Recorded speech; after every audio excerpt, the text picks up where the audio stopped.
Hello friends, welcome to my channel कहानियाँ अजब गजब। फिर से ले आया हूँ फ्रेंड्स आपके लिए एक और नई और यूनिक स्टोरी, जिस स्टोरी का नाम है the adventure of the Abbey Grange. And again friends, इस स्टोरी को लिखा है सर आर्थर कोनन डॉयल ने, और ये एक और इंटरेस्टिंग केस है शर्लक होम्स का। फ्रेंड्स, अगर अभी तक आपने मेरे चैनल को सब्सक्राइब नहीं किया है तो प्लीज़ मेरे चैनल को सब्सक्राइब कीजिए, लाइक शेयर और कमेंट करना भी ना भूलें।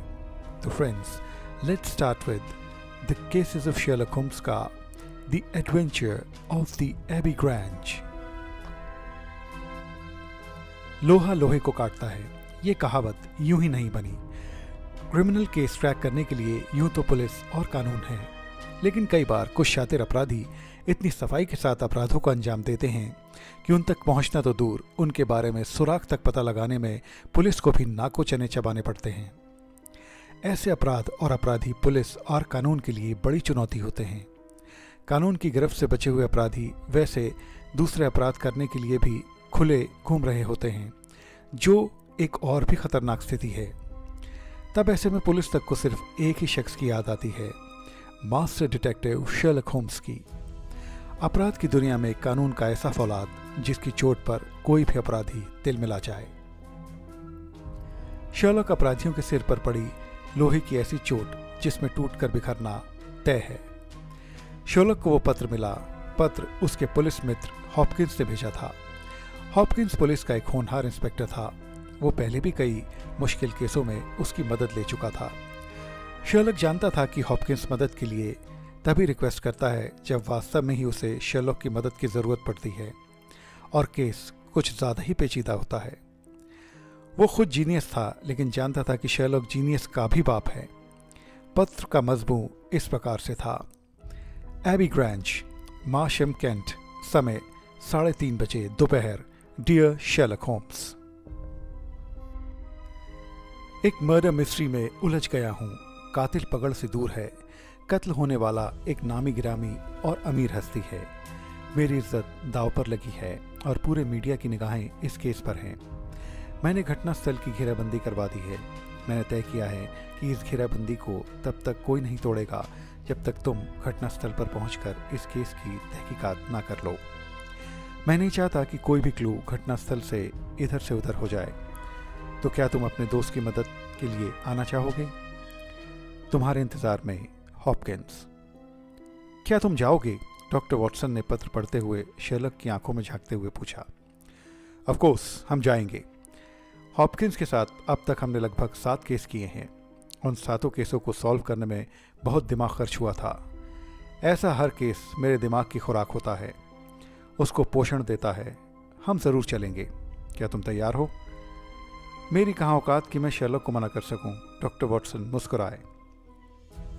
केवल 20 ही मिनट बाद वो दोनों कैंट जाने वाली ट्रेन में बैठ चुके थे। वहां से वह घोड़ा गाड़ी द्वारा अपने मंजिल तक पहुंचे। वह एक बड़े घर के सामने खड़े थे, जिस पर गेट भी बड़ा व मजबूत लगा हुआ था। इंस्पेक्टर हॉपकिंस ने गेट पर ही उनका गर्मजोशी से स्वागत किया और उन्हें भीतर ले गया। मैं बता नहीं सकता कि तुम दोनों को यहाँ देखकर मैं कितना खुश हूँ। फिर चाय कॉफ़ी के दौरान हॉपकिंस ने बताना शुरू किया। कत्ल होने वाला शहर का नामी गिरामी इंसान है। उसका नाम है ब्रेकेनस्टाल। दौलत व रुतबे में उसका कोई मुकाबला नहीं। हॉपकिंस उसकी शायद और भी तारीफ करता, लेकिन शर्लक ने बीच में ही उसे टोक दिया। अमीर हो या गरीब, मरने के बाद किसी को भी रेशम का कफन नहीं पहनाया जाता। तब उसकी दुनिया एक ताबूत और कब्र में ही सिमट के रह जाती है। कर्म अच्छे हैं तो दुनिया उसे याद रखती है। बस यही जिंदगी का सच है जिसे मैं जानता हूं। हॉपकिंस शर्लक का इशारा समझ गया। उसने जल्दी से कहा, मुझे संदेह है कि मिस्टर ब्रेकिनस्टॉल को 3 लोगों के एक कुख्यात गैंग ने मार दिया है। उनकी मौत लोहे के एक बेलचे के प्रहार से हुई, जिसका इस्तेमाल अक्सर कोयले को आग में डालने के लिए किया जाता है। उनकी पत्नी बहुत सदमे में है।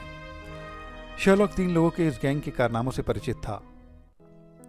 बाप खुद अपने दोनों बेटों के साथ इस गैंग को चलाता था। वे सभी खूंखार डकैत थे। खून खराबा उनके लिए कोई बड़ी बात नहीं थी। पुलिस के लिए गैंग बहुत बड़ा सिरदर्द था। बड़ी बात शर्लक और पुलिस के लिए थी उनके अपराध को सिद्ध करने की। हॉपकिंस उन्हें उसी समय मिसेस ब्रेकिनस्टॉल के पास ले गया। वो एक अधेड़ उम्र की औरत थी, मगर खूबसूरत थी। शारीरिक रूप से अभी भी वे बेहद आकर्षक थी। उनके चेहरे पर अद्भुत ग्लो था। उस समय वो गुमसुम व हताश सी एक कुर्सी पर बैठी थी। हॉपकिंस ने उन दोनों का परिचय देने के साथ ही उसे घटना का पूरा ब्यौरा देने के लिए कहा। उसने शर्लक और डॉक्टर वॉटसन को घूरती निगाहों से देखा और बताना शुरू किया। रात 10 बजे के आसपास का समय रहा होगा।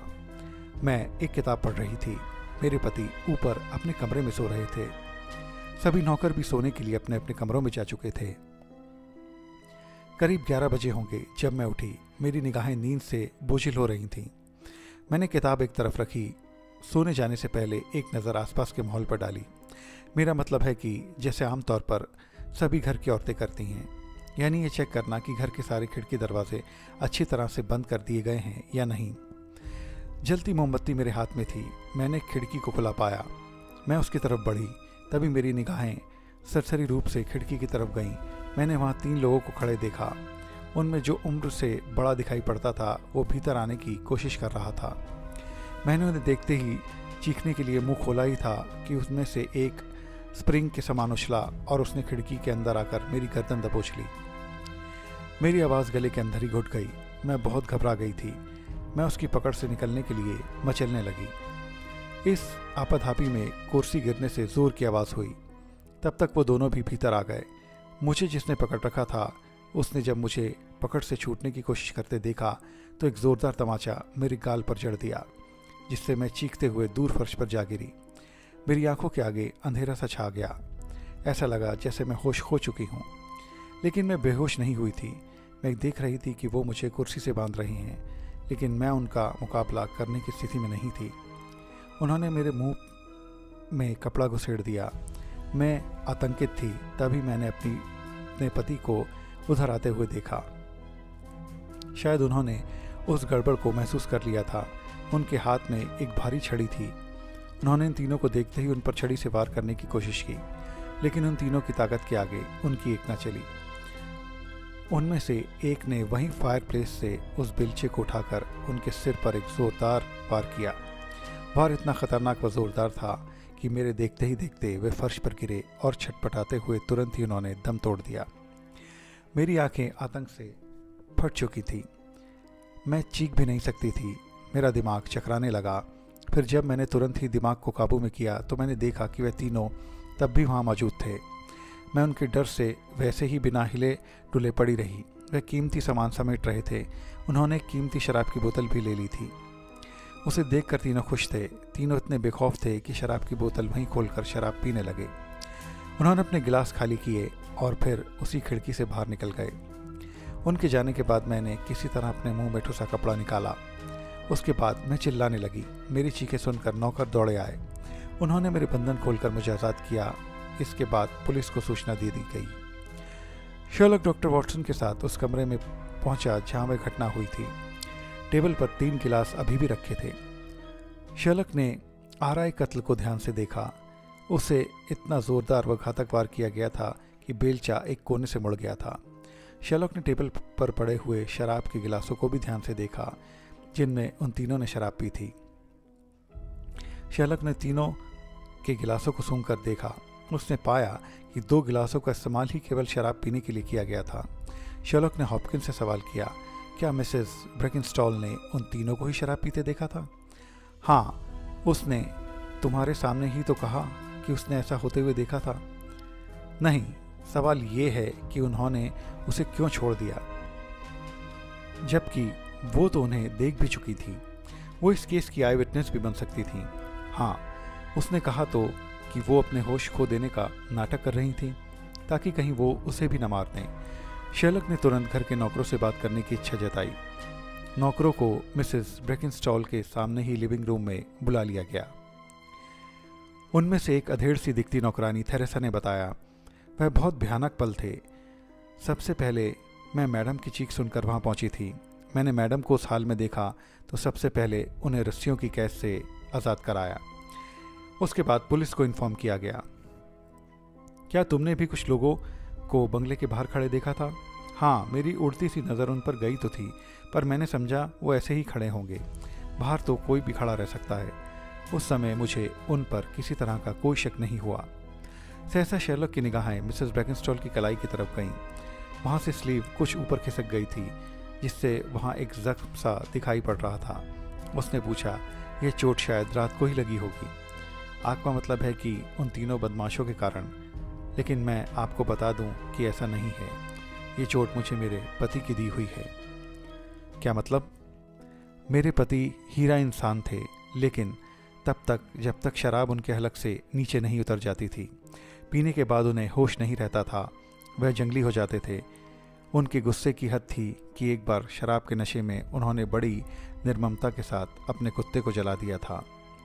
हमारे पड़ोसी भी इस बात को जानते हैं, हमारे नौकर भी इस बात को जानते हैं। जब वे चीख रहे होते थे तो उन्हें इस बात से कोई मतलब नहीं होता था कि हमारे डाइनिंग रूम और बेडरूम में किसके साथ क्या बुरा हो रहा है। ओह, क्या मैं उस जगह को देख सकता हूँ जहाँ आपने उन तीनों को अंदर जाने से पहले देखा था?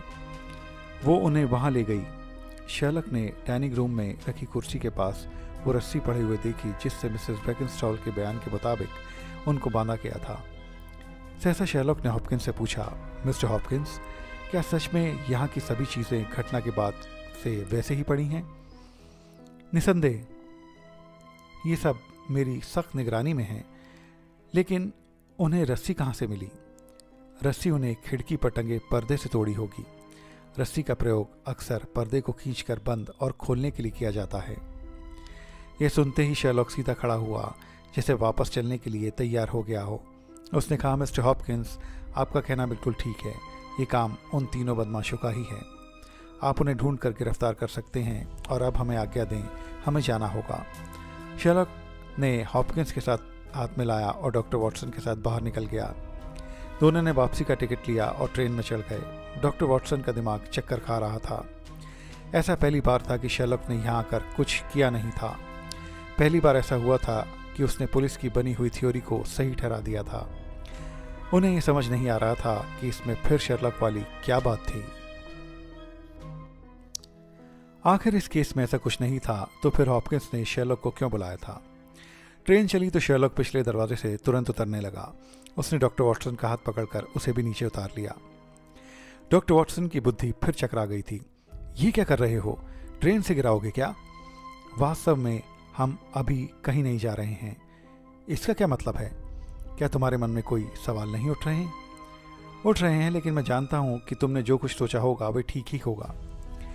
मेरे हिसाब से अभी भी केस खत्म नहीं हुआ है। तो फिर तुमने वहां हॉपकिंस से ऐसा क्यों कहा? ऐसा कहना ज़रूरी था ताकि वास्तविकता से पर्दा हटाया जा सके। तो क्या कत्ल उन तीनों बदमाशों ने नहीं किया? ये मैंने अभी नहीं कहा। बस मुझे मेरे कुछ सवालों के जवाब ठीक नहीं मिले। इनमें झूठ की पूरी पूरी गुंजाइश है। जहाँ झूठ होता है वहाँ झूठ के पर्दे हटाकर सच को सामने लाना मेरा काम होता है, लेकिन हॉपकिंस से भी छुपाकर। हाँ, मैं फ़िलहाल सभी को ऐसा शो करना चाहता था कि उनकी कहानी पर मैंने पूरी तरह से विश्वास कर लिया है। वो कुछ सवाल क्या हैं जिनके जवाब अभी तुम्हें नहीं मिले हैं शेरलॉक? देखो, मिसेस ब्रैकेनस्टॉल ने मुझे बताया कि उसने 3 बदमाशों को शराब पीते हुए देखा, जबकि वो सरासर झूठ बोल रही हैं। पर देखा तो उसने ही है। फ़र्क ये है कि उसने उन लोगों को शराब पीते हुए देखा और मैंने उन गिलासों में उन्हें शराब पीते हुए देखा। क्या मतलब? मैंने जब उन गिलासों को सूंघ कर देखा था तो मैंने पाया कि उनमें से केवल 2 में ही शराब की गंध थी, तीसरा गंध रहित था, यानी तीसरे गिलास में शराब नहीं डाली गई थी। जबकि मिसेस ब्रैकेनस्टॉल ने उन तीनों को ही शराब पीते हुए देखने की बात कही थी, पुख्ता तौर पर। इसका मतलब साफ है कि वो साफ झूठ बोल रही हैं। उनके पति का कत्ल हुआ था और वो झूठ बोल रही थी। क्यों?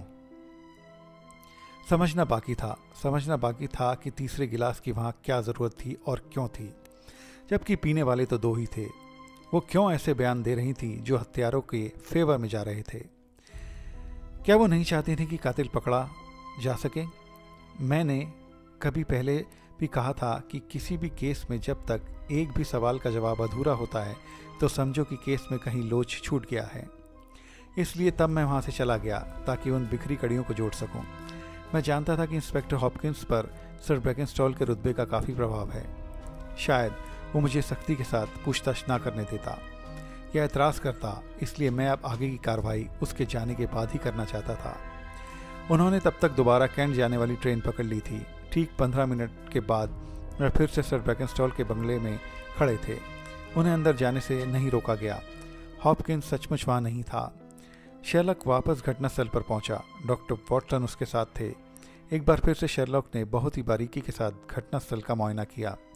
उसने उस कुर्सी की फिर से बारीकी से जांच की जिस पर मिसेस ब्रेकेनस्टॉल को बांधा गया था।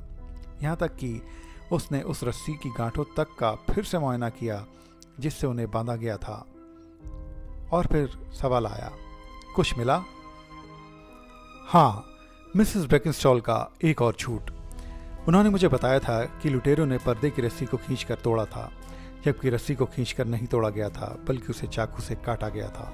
ओह, और यहाँ देखो, शेरलॉक ने कुर्सी की सीट की तरफ इशारा करते हुए कहा। क्या है? कुर्सी पर खून की ये बूंद। ये किसके खून की बूंद है? सवाल ये नहीं है कि ये किसके खून की बूंद है, सवाल ये है कि ये बूंद आई कहाँ से। शायद कत्ल करते हुए इस तरफ उछल गई होगी, लेकिन कत्ल के समय तो यहाँ कुर्सी पर मिसेस ब्रेकेनस्टॉल पहले से बंधी थी। अगर वो यहाँ बंधी थी तो खून की ये बूंद तो उनके ऊपर गिरनी चाहिए थी। मार्वलस, इससे उनका झूठ और भी पक्का हो जाता है। उसकी मेड सर्वेंट थेरेसा भी उसका साथ दे रही है। वो हकीकत को जानती है। वो उसकी पुरानी और वफादार मेड सर्वेंट है। इसका मतलब कि शक की सुई इन्हीं दोनों पर घूम रही है। शेरलॉक ने तुरंत थेरेसा को बुलवाया और कहा, देखो, मैं जानता हूँ कि मिस्टर ब्रेकेनस्टॉल बहुत गुस्से वाले इंसान थे। उन्हें इंसान की कद्र नहीं थी। यदि ऐसा है तो उन्होंने कभी ना कभी तुम्हें भी ज़रूर बेइज्जत किया होगा। जो इंसान अपनी पत्नी की इज्जत नहीं कर सकता, उसके लिए तुम्हारी क्या औकात हो सकती है। मुझे तुमसे और तुम्हारी मालकिन से हमदर्दी है। मैं जानना चाहता हूँ कि तुम्हारी मालकिन की मुलाकात तुम्हारे मालिक से कब और कैसे हुई थी। थेरेसा कुछ रुआंसी सी हो गई, फिर बोली, हाँ, वो शख्स इंसान कहलाने के लायक नहीं था। मालकिन की मुलाकात उससे 18 महीने पहले हुई जब हम एक शिप द्वारा लंदन जा रहे थे। क्या मैं उस शिप का नाम और तुम्हारी यात्रा की तारीख जान सकता हूँ? शिप का नाम शायद वो मुझे ठीक से याद नहीं, पर गिलबर्ट या कुछ साथ में और भी जुड़ा था, लेकिन यात्रा की तारीख बता पाना मुश्किल है। मेरे विचार में मिस्टर ब्रेकेनस्टॉल पूरे रास्ते तुम्हारी मालकिन के साथ रहे होंगे। नहीं, पूरी यात्रा के दौरान तो वहाँ उनके साथ शिप का फर्स्ट ऑफिसर था जिसने यात्रा के दौरान हमारा बहुत ध्यान रखा था। वो जैक क्रॉकर था। ओह, तो फिर मिस्टर ब्रेकेनस्टॉल भी साथ ही यात्रा कर रहे होंगे और यात्रा के दौरान ही किसी समय तुम्हारी मालकिन से मिले होंगे। नहीं, वह तो उनसे यहाँ लंदन में ही मिले थे। बातें करते हुए मिसेस ब्रेकेनस्टॉल के पास आ गए। मिसेस ब्रेकेनस्टॉल उन्हें देखकर चौंकी, फिर बोली, क्या कुछ पूछताछ रह गई है सर? पूछताछ नहीं मिसेस ब्रेकेनस्टॉल, वास्तव में मैं दोबारा यहाँ सच की पड़ताल करने आया हूँ। मैं चाहता हूँ कि आप सच बोलें। तो क्या मैंने आपसे झूठ बोला है? अगर आपने झूठ नहीं बोला है तो यहाँ बिखरे पड़े सबूत झूठ बोल रहे हैं। क्या कहना चाहते हो? कहना नहीं चाहता, वो सुनना चाहता हूँ जो आप कहने से बचना चाहती हैं। क्या आप मुझ पर शक कर रहे हैं? तुम शक करने की वजह पैदा कर रही हो। शेरलॉक का स्वर सख्त हो गया। मिस्टर शेरलॉक, आपको किसी लेडी से बात करने की तमीज़ नहीं है। आप भूल रहे हैं कि इनके पति की मौत अभी अभी हुई है। ये अभी उनके सदमे से भी बाहर नहीं आ पाई हैं। ये ऐसा ही है जैसे कोई किसी के जख्मों पर नमक छिड़कता है। ओके, कहने के साथ शेरलॉक डॉक्टर वॉटसन के साथ कमरे से बाहर आ गए। बाहर निकलते वक्त शेरलॉक ने एक तालाब देखा जिसका पानी ठंड के कारण लगभग जम सा गया था। शेरलॉक ने एक नोटपैड पर कुछ लिखा और उसे लॉस कीपर के हवाले करते हुए बोला, इसे इंस्पेक्टर हॉपकिंस तक पहुंचा दो, जल्दी करो। इसके बाद दोनों लंच के लिए एक रेस्टोरेंट में पहुंचे। लंच के बाद वो दोनों एक शिपिंग कंपनी में गए। उसके बाद वे दोनों आपस में बात करने लगे और आखिर में वापस इंस्पेक्टर हॉपकिंस के पास पहुंचे। वो उन्हें देखकर हैरान हुआ। बोले, कमाल है, तुम अभी गए नहीं हो और मैं तो यही समझता रहा कि केस खत्म हो चुका है। मैंने उन तीनों बदमाशों की तलाश में पुलिस को लगा दिया था। मुझे पता चला कि वह बदमाश तो घटना के वक्त न्यूयॉर्क की जेल में थे। मैं ऐसी उधेड़-बुन में था कि फिर आखिर कत्ल किया किसने, और अगर कत्ल उन तीनों ने नहीं किया तो फिर तुम केस को सॉल्व हुआ मानकर कैसे चले गए? तभी तुम्हारा नोट मिलने पर तालाब की खोजबीन के बाद मैं तुम्हारे फिर से लौटने की वजह भी समझ गया। आखिर तुम्हें कैसे पता लगा कि बंगले में चोरी हुई कीमती चीज़ें कहाँ मिलेंगी? जब कुछ चोरी किया गया है तो वो इन्वेस्टिगेशन करते समय उस पॉइंट को भी ध्यान में रखते हुए सोचा गया होगा। ये सब तुम्हें कैसे पता लगा? अभी थोड़ी देर में तुम जब सब कुछ जान जाओगे तब तुम्हें इस केस की सारी बारीकी पता लगेगी। मेरा मतलब है जब 6 का के रहस्य खुलेंगे। 6 का क्या मतलब? ये 6 का की क्या गुत्थी है? गुत्थी है कि कत्ल बोले और कातिल चुप। मतलब पुलिस वाले होकर इतने मतलब पूछना अच्छी आदत नहीं। आप बताओ भी, 6 का मतलब कौन, क्या, कब, क्यों, कहाँ और कैसे? तुम्हारी बातें सचमुच दिमाग घुमा रही हैं। मर्डर मिस्ट्री से भी ज़्यादा सस्पेंस क्रिएट कर रही हैं।